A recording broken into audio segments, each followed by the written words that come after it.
कुरान करीम में आप गौर कीजिए, इब्राहीम अलैहिस्सलाम का वाक़या अल्लाह ताला ने बयान किया।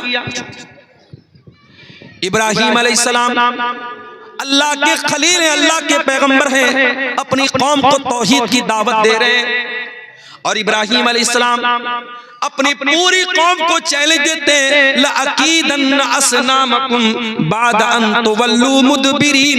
ऐ मेरी कौम के लोगों, मैं तुम्हारे सारे बुतों को तोड़ डालूंगा, तुम्हारे बुतों के साथ बड़ा बुरा सलूक करूंगा।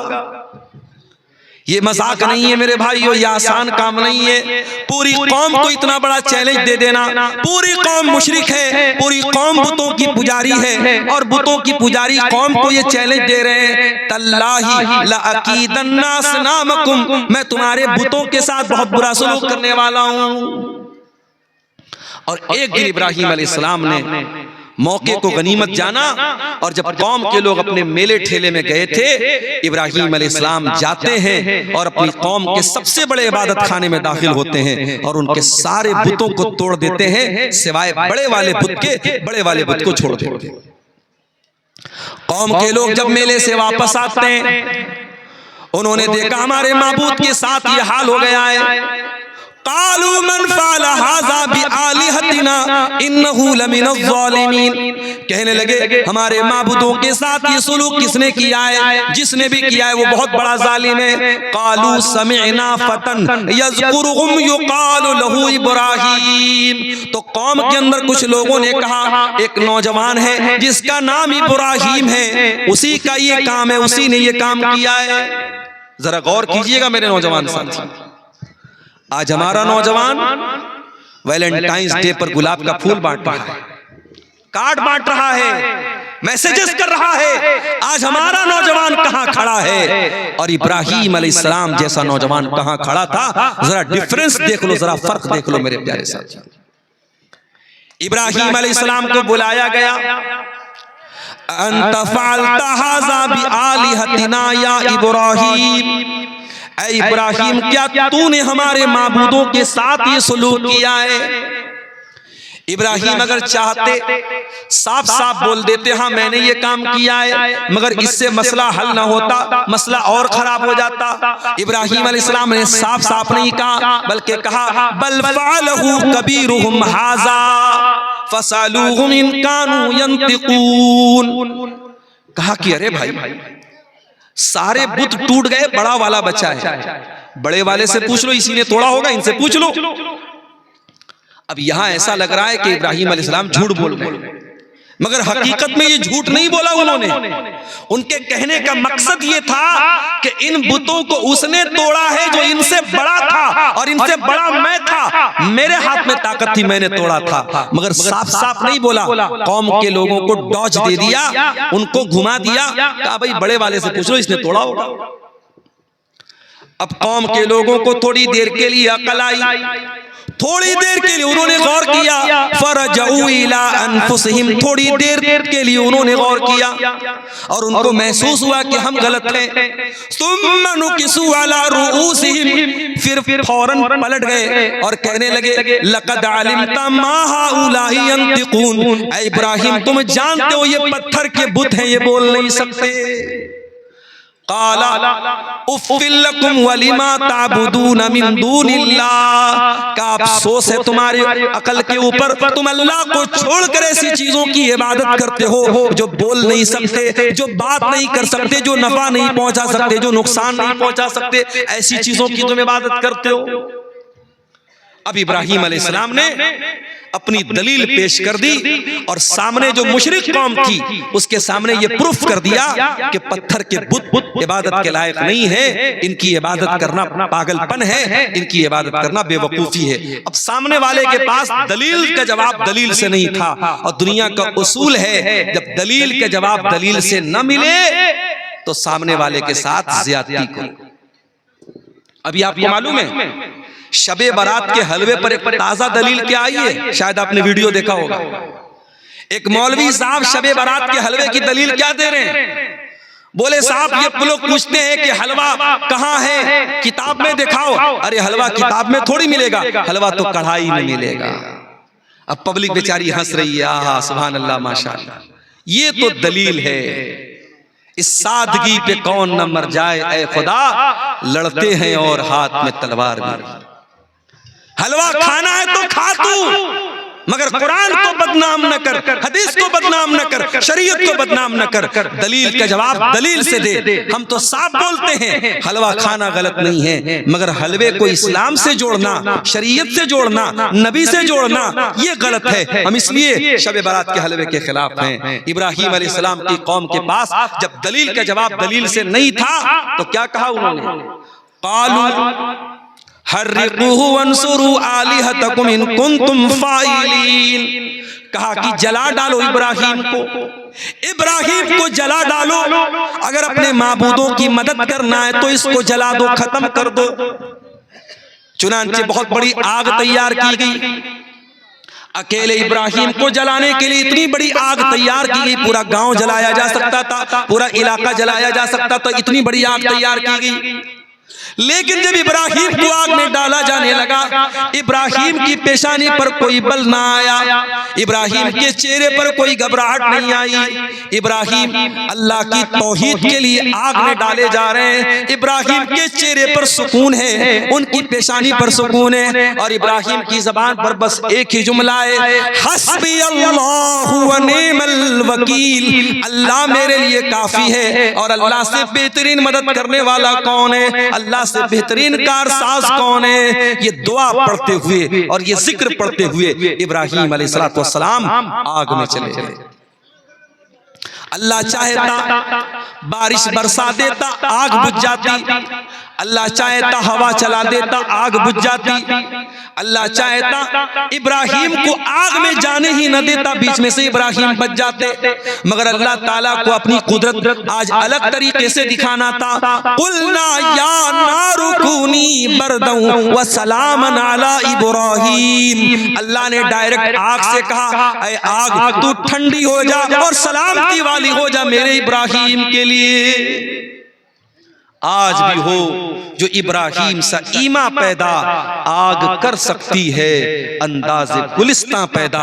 मेरे नौजवानों, ईमान तो है हमारे पास, मगर माफ करना इब्राहीम अलैहिस्सलाम के जैसा ईमान नहीं है। इसीलिए आज हमारे लिए आग गुलिस्तां नहीं बनती है, इब्राहीम के लिए आग गुलिस्तां बनती।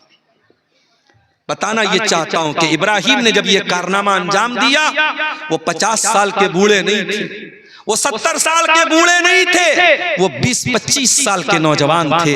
मेरे नौजवानों, अब आप गौर कर लो कि आप कहां खड़े हो और इब्राहीम कहां खड़े थे। और आगे बढ़िए, एक और नौजवान का वाकया आपको कुरान से बताता हूं। उस नौजवान का नाम मूसा था। मूसा अलैहिस्सलाम बनी इसराइल के बीच में पैदा हुए, बनी इसराइल में पैदा हुए, और फिरौन के दरबारियों ने उससे कहा था, तेरी हुकूमत में एक आदमी ऐसा पैदा होने वाला है जो तुझे कत्ल कर देगा, जिससे तेरी हुकूमत खत्म हो जाएगी। फिरौन अपने आप को रब कहता था, लेकिन इतना बड़ा डरपोक था कि जैसे उसके जादूगरों ने ये बताया, उसके काइनों ने ये बताया, फिरौन ने ऑर्डर दे दिया कि जितने बच्चे बनी इसराइल में पैदा होंगे, लड़की पैदा होगी तो छोड़ देना, लड़का पैदा हो तो मार डालना। अब मूसा अलैहिस्सलाम पैदा हुए। अल्लाहु अकबर। अल्लाह ताला को बचाना होता है तो कैसा इंतजाम करता है। मूसा की माँ बेचारी परेशान है, फिरौन के आदमी आएंगे मेरे बच्चे को कत्ल कर डालेंगे। अल्लाह ने फरमाया कि ऐ मूसा की माँ, अपने बच्चे को तू संदूक में रख दे, फअल्कीही फिल यम्मी, और उसको पानी में डाल दे, वला तखाफी वला तहज़नी, और ऐ मूसा की माँ, तुझे डरने की जरूरत नहीं है, तुझे गमगीन होने की जरूरत नहीं है। इन्ना रादूहु इलैकी व जाइलूहु मिनल मुरसलीन। तेरा बेटा हम तुझे वापस दिलाएंगे और तेरे बच्चे को रसूल बनाएंगे। मां ने कलेजे पर पत्थर रखा और अपने दूध पीते बच्चे को पैदा होने के बाद एक संदूक में रखा और संदूक को पानी में डाल दिया। संदूक पानी में जा रहा है, मूसा अलैहिस्सलाम अल्लाह के हुक्म से उस संदूक के अंदर पानी में तैर रहे हैं और मूसा अलैहिस्सलाम की जो बहन है वो साइड साइड से जा रही है, वो देखना चाह रही है कि मेरे भाई के साथ क्या होता है। ओ बहनों वालों, ओ जिनके घरों में बहनें, अपनी बहनों का ख्याल किया करो। बहन से ज्यादा प्यार करने वाली हस्ती माँ के बाद सबसे ज्यादा ख्याल करने वाली बड़ी बहनें होती हैं। या मूसा की बड़ी बहन उनका कितना ख्याल रख रही है। जिनकी बहनें जिंदा है, अल्लाह उनकी बहनों को सलामत रखे। बहन भाई का प्यार भी बड़ा आला प्यार होता है। बड़े जालिम है वो लोग। अभी एक इलाके में मेरी तकरीर थी, एक मौलाना साहब मेरे कान में आके कहने लगे, मौलाना जरा एक मौजू आपको देता हूँ, एक बात बताता हूँ, जरा तकरीर में बोलिएगा। मैंने कहा क्या बात है? बोले माँ का इंतकाल हो गया है, जवान बहन है और भाई जवान बहन को माँ के मरने के बाद बेचारी अकेली है, बात बात पे मारता और पीटता है। जरा इस पर आप तकरीर में बोल दीजिएगा। वल्लाह बताता हूँ बड़ी दिल को तकलीफ पहुंची कि आज ऐसे भी जालिम भाई हैं जो बहनों पर हाथ उठाते हैं। माफ करना मेरे प्यारे साथियों, बहनें प्यार की चीज होती हैं, मोहब्बत की चीज होती हैं। बहनों पर जुल्म सितम करने वाले बड़े बुज़दिल और बड़े डरपोक और बड़े कायर किस्म के लोग होते हैं। मूसा अलैहिस्सलाम जा रहे हैं और उनकी बहन वो साइड साइड से देख रही है कि मेरा भाई कहां जा रहा है।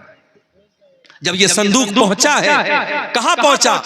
फिरौन के महल के पास पहुंचा और फिरौन की बीवी ने अपने बरामदे से देखा कि पानी में संदूक जा रहा है, तो अपनी किसी लौंडी से कहा कि जाओ जरा देखो संदूक में क्या है। संदूक को खोला गया, उसमें खूबसूरत सा बच्चा है मूसा अलैहिस्सलाम। फिरौन की बीवी ने बच्चे को गले लगाया। फिरौन की बीवी बेऔलाद थी। फिरौन इतना बड़ा आदमी था, अपने आप को रब कहता था, मगर अपनी बीवी को बच्चा नहीं दे पाया। अपने आप को रब कहता था और अपनी बीवी को बच्चा नहीं दे पाया। ऐसे ऐसे तो रब गुजरे दुनिया में, अपनी बीवी को बेटा औलाद नहीं दे पाया, बेऔलाद था फिरौन। तो उसकी बीवी ने अपने शौहर से कहा, ला तक़्तुलूहु असा अन यनफ़अना औ नत्तखिज़हु वलदा। ऐ मेरे सरताज, ऐ मेरे शौहर, आपका ऑर्डर है कि जहां छोटे बच्चे पाए जाए उनको कत्ल कर दिया जाए। इस बच्चे को कत्ल न करना, इसको हम अपना बच्चा बना लेते हैं, ये आगे चल करके हमारे काम आएगा। फिरौन बहुत बड़ा जालिम था, किसी की बात नहीं मानता था, मगर अपनी मोहतरमा की बात मान गया, अपनी बीवी की बात मान गया। पता ये चला कि बीवी के अंदर वो ताकत है जो फिरौन से भी अपनी बात मनवा सके। इसलिए बीवी वालों होशियार हो जाओ। अगर कोई इंसान फिरौन से भी बड़ा जालिम होगा तो वही इंसान अपनी बीवी को ढंग से नहीं रख पाएगा, वरना फिरौन जैसे जालिम को भी पता है कि बीवी से पंगा लेना मुनासिब बोलो भाई नहीं है। और बड़ा मशहूर लतीफा है कि एक साहब ने, उनकी बीवी बहुत परेशान करती थी, उनको शक करती थी उनके ऊपर। जब कहीं बाहर जाते फोन करके पूछने लगती कहाँ हैं आप, कहाँ हैं आप। तो एक मर्तबा बीवी मायके चली गई। अब मायके जाकर के बार बार फोन कर रही है, कहाँ हैं आप। तो शौहर कह रहे हैं कि मैं घर पर हूं। तो कह रही है कि कैसे मैं मान लूं कि आप घर पे हैं। एक काम कीजिए, आप किचन में जाइए और जो मिक्सर है, मिक्सर को आप चालू करके दिखाइए, तब मैं मानूंगी। वीडियो कॉल पे आप दिखाइए। तो शौहर ने जो है मिक्सर की आवाज सुना दी उसको फोन के ऊपर, तो वो मुतमईन हो गई कि चलो ठीक है, इसका मतलब कि शौहर घर पर है। दूसरे दिन फिर फोन किया, कहाँ है आप। कहा घर पे हूं। का मिक्सर चला के सुनाइए। फिर उन्होंने मिक्सर को चला के सुना दिया। तीसरे दिन बीवी अचानक सरप्राइज देने के लिए घर आई तो शौहर गायब था और छोटा बच्चा वहीं घर में खेल रहा था। बोला तेरे अब्बू कहाँ गए। बोले 3 दिन से मिक्सर लेके गायब है। तो बीवियों को कंट्रोल करना इतना आसान काम नहीं है। जब फिरौन जैसे जालिम की नहीं चली तो हमारी और आपकी क्या चलेगी। उसको भी बात माननी पड़ी। कहा ठीक है, अगर तू कहती है तो चल मैं इस बच्चे को पाल लेता हूं। और बाद में वही बच्चा मूसा अलैहिस्सलाम बनता है। लंबा वाकया है, मैं उस वाकये की तरफ नहीं जाता हूं। मूसा अलैहिस्सलाम जवान हुए और अल्लाह ताला ने उनको जिस्मानी एतबार से भी ताकतवर बनाया था। मूसा अलैहिस्सलाम ने देखा कि उनकी कौम का एक इंसान और फिरौन की कौम का एक इंसान दोनों आपस में लड़ रहे थे। तो मूसा अलैहिस्सलाम ने अपनी कौम के आदमी को बचाने के लिए और उसका सपोर्ट करने के लिए तिब्ती को एक मुक्का मारा, और ऐसा मुक्का मारा कि मूसा अलैहिस्सलाम के मुक्के से वो इंसान मर गया। मूसा अलैहिस्सलाम के मुक्के में इतनी ताकत थी कि सामने वाला मर गया। गुटखा खाने वाले के मुक्के में इतनी ताकत नहीं होगी। माफ कीजिए, जो गुटखा खाएगा, जो खैनी खाएगा, जो तंबाकू इस्तेमाल करेगा, जो चरस गांजा और नशा करेगा, बड़े अफसोस की बात है वो इंसान किसी काबिल नहीं बचेगा। आज क्यों ये हकीमों और डॉक्टरों के पास क्यों लाइन लगी रहती है, क्यों मर्दों के अंदर कमजोरियां पैदा हो रही हैं, और क्यों इंसान शादी के बाद किसी को मुंह दिखाने के काबिल नहीं रहता है? ये वजह और हालात क्यों हैं? जब आप असबाब पर गौर करेंगे, ये नशा की बहुत बड़ी वजह है हमारी नौजवान नस्ल के बर्बाद होने की। अल्लाह हमारे तमाम नौजवानों की हिफाजत फरमाए। मेरे भाइयों, मूसा अलैहिस्सलाम ने ऐसा मुक्का मारा, सामने वाला मर गया। अब मूसा अलैहिस्सलाम वहां से अपनी जान बचा के, उनको ये डर हुआ कि कहीं मेरे खिलाफ मौत का फैसला ना आ जाए, वहां से अपनी जान बचा करके मूसा अलैहिस्सलाम मदियन पहुंचे। और जब मदियन पहुंचे तो वहां मूसा अलैहिस्सलाम एक पेड़ के नीचे बैठे हुए थे, और वहीं पर एक कुआं था, और कुएं के पास लंबी लाइन लगी थी, लोग अपनी अपनी बकरियों को पानी पिला रहे थे। मूसा अलैहिस्सलाम ने देखा कि दो औरतें खड़ी हैं, दो औरतें खड़ी हैं जो पीछे खड़ी हैं, लाइन से हट करके खड़ी हैं, मर्दों की लाइन से अलग खड़ी हैं, उनके हाथ में भी बकरियां हैं, वो अपनी बकरियों को पानी पिलाना चाहती हैं, मगर मर्दों की लाइन से अलग खड़ी हैं। मूसा अलैहिस्सलाम ने जाकर के पूछा, मा खतबुकुमा, क्या बात है, तुम लोग लाइन से अलग क्यों हो? कालता ला नुस्की ला नस्की हत्ता युस्दिर रिया।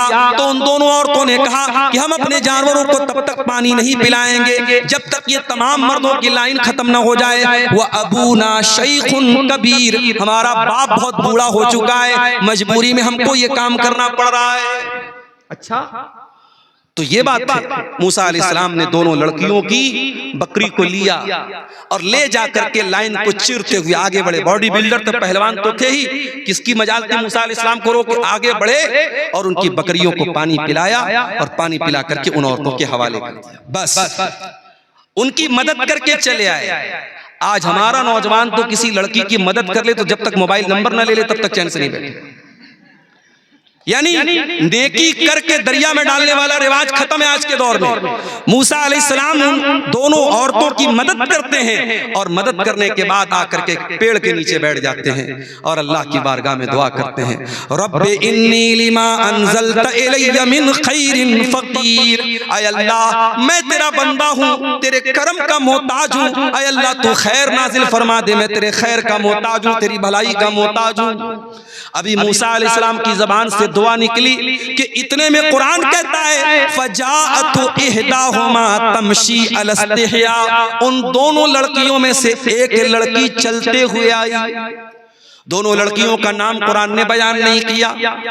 दोनों लड़कियों की हाइट क्या थी, वो कितनी खूबसूरत थी, उनके हुस्न जमाल का जिक्र कुरान ने नहीं किया। हाँ, कुरान ने एक चीज का जिक्र किया, फजाअतु इहदाहुमा तमशी अला इस्तिहया, उन दोनों लड़कियों में से एक लड़की शर्मा शर्मा के चल रही थी, और शर्मा शर्मा के चलते हुए आई। पता ये चला मेरी बहनों कि आपकी खूबसूरती की अल्लाह के यहाँ उतनी अहमियत नहीं है, आपके हुस्न जमाल की अल्लाह ताला की उतनी अहमियत नहीं है जितनी आपकी शर्मो हया की है। जिस औरत ने अपनी शर्मो हया को बचा के रखा, जिस औरत ने अपनी पाक दामनी को बचा के रखा, उससे ज्यादा अल्लाह के यहाँ किसी औरत का मकाम नहीं है। वो लड़की शर्मा शर्मा के चल रही थी, अल्लाह ताला ने उस लड़की की चाल को बयान किया कि वो शर्मा शर्मा के चल रही थी, और आई और आकर के कहने लगी, इन्ना अबी अदऊका लियजज़ियका अज्र मा सक़ैत लना, कि ऐ नौजवान, मेरे अब्बू आपको बुला रहे हैं, आपने हमारी बकरियों को पानी पिलाया है, चलिए हमारे अब्बू आपको कुछ इनाम देना चाहते हैं, कुछ रिवार्ड देना चाहते हैं। अब मूसा अलैहिस्सलाम आगे आगे चल रहे हैं, पीछे पीछे लड़की चल रही। चाहते तो लड़की आगे रहती, मूसा अलैहिस्सलाम पीछे रहते, मगर एक मर्द की इफ्फत का तकाजा ये है कि अगर औरत साथ में है तो मर्द आगे चले, औरत पीछे चले। औरत रास्ता बता रही है, और बताते बताते मूसा अलैहिस्सलाम उस लड़की के घर पहुंचे। लड़की के बाप का नाम शुएब था। वहां हजरत मूसा की उनसे बात हुई तो हजरत शुएब ने कहा कि मेरी ये दो बेटियां हैं, मैं चाहता हूं किसी एक बेटी का निकाह मैं तुमसे कर दूं, मगर शर्त यह है कि आपको 8 साल या 10 साल मेरे घर पे काम करना पड़ेगा। 8 साल 10 साल अगर आप मेरे घर पे काम करेंगे तो मैं इसी को मेहर बना देता हूं और अपनी किसी एक लड़की की शादी आपसे कर देता हूं। आज हमारे यहाँ लड़कों की शादी होती है तो लड़की वालों से पूछा जाता है कि क्या देंगे आप, बाइक देंगे, 4 व्हीलर देंगे, बुलेट देंगे, क्या देंगे, कितना कैश देंगे। यहाँ पैगंबर को, मूसा अलैहिस्सलाम जैसे नबी को शादी करने के लिए 10 साल काम करना पड़ा। 10 साल अपने ससुराल में उनको सर्विस देनी पड़ी, तब जाकर के उनकी शादी हुई है। यहाँ गंगा उल्टी बह रही है, यहाँ उल्टा मामला है। यहाँ बेचारे लड़की के बाप के ऊपर बोझ डाला जा रहा है कि तू कर्जा ले ले, तू बैंक से लोन ले ले, तू भीख मांग ले, मगर तुझे हमारी डिमांड पूरी करनी पड़ेगी। और लड़का जितना क्वालिफाइड हो, लड़का जितना अच्छी पोस्ट पर हो, लड़का जितना अच्छा कमाता हो, उतनी मोटी रकम जहेज में ली जाती है। और लेने वाला भी अहले हदीस और देने वाला भी अहले हदीस। अल्लाह अकबर। चुल्लू भर पानी में हमें और आपको डूब मरना चाहिए। माफ करना मेरे साथियों, अगर अपने आप को अहले हदीस कहते हो तो शादी ब्याह के मामले में भी अहले हदीस बनो। सिर्फ सीने पर हाथ बांध लेने से और आमीन जोर से बोल लेने से कोई अहले हदीस नहीं हो जाता है। हमारे शादी ब्याह का जो सिस्टम है, और मैं पूरे सीमांचल में मैंने गौर किया है, आज बहुत सारी बुराइयां आपके इस इलाके में मौजूद हैं, और उसमें से एक बुराई जहेज की शक्ल में है। मूसा अलैहिस्सलाम नौजवान हैं, 10 साल तक उन्होंने शुएब के घर में काम किया और फिर उनकी शादी होती है। मेरे नौजवान साथियों, ये भी एक नौजवान थे जिन्होंने उन 2 लड़कियों की मदद की बगैर किसी मफाद के, और अल्लाह से दुआ की। अल्लाह ने उनकी बीवी का भी इंतजाम कर दिया, उनके लिए रहने का भी इंतजाम कर दिया। ये नौजवान थे जिनका जिक्र अल्लाह ने कुरान में किया है। और आगे बढ़िए, आज जुमा का दिन था, आपने सूरह कहफ पढ़ी होगी। सूरह कहफ में अल्लाह ताला ने कुछ नौजवानों का वाकया बयान किया है। इन्नहुम फित्यतुन आमनू बिरब्बिहिम वज़िदनाहुम हुदा। अल्लाह के कुछ नौजवान बंदे ऐसे भी थे, सारी कौम मुशरिक थी, सारी कौम अल्लाह के साथ शिर्क करती थी, मगर उन चंद नौजवानों के दिल में अल्लाह ताला ने तौहीद डाल दिया।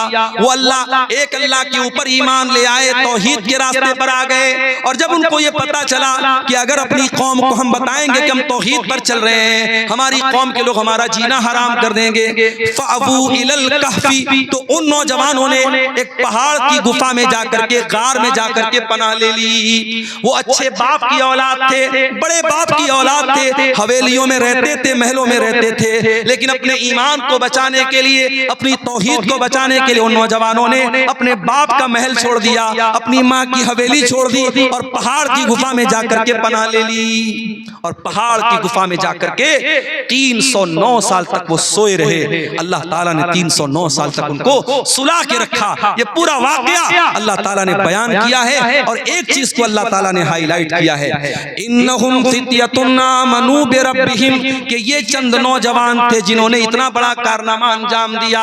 पता ये चला मेरे नौजवान भाइयों कि अल्लाह की तौहीद के लिए अपने बाप का महल छोड़ देना और ऐशो आराम छोड़ देना, ये आसान काम नहीं है, ये एक नौजवान ही कर सकता है। मेरे प्यारे नौजवान साथियों, जरा असहाबे कहफ को अपने सामने रखो और सोचो कि वो कहां खड़े थे और हम कहां खड़े हैं। वो अपनी तौहीद और ईमान को बचाने के लिए कहां चले गए और आज हम कहां खड़े हैं।